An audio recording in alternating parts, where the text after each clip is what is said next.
Hello everyone and welcome to our channel. In today's video, we will show you how to set, edit, and how to remove a budget on Google Play. So let's start. Open your Google Play application on your device. Then, in the upper right corner of the screen, click on your profile picture. And then in the drop-down menu, scroll down to the Payments and Subscriptions option and click on it. By opening a new page, also in the drop-down menu, go down to Budget and History and click on it. A page will open where you will be asked to set budget. Click on that option and set your budget. When you're done, click Save. You have successfully set your budget.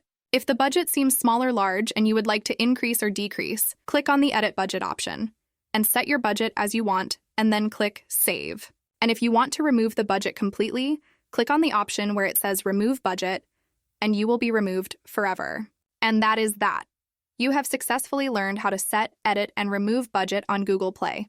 If you liked the video, please like us and don't forget to subscribe to our channel for more useful tips and tutorials related to Google Play. Thanks for watching.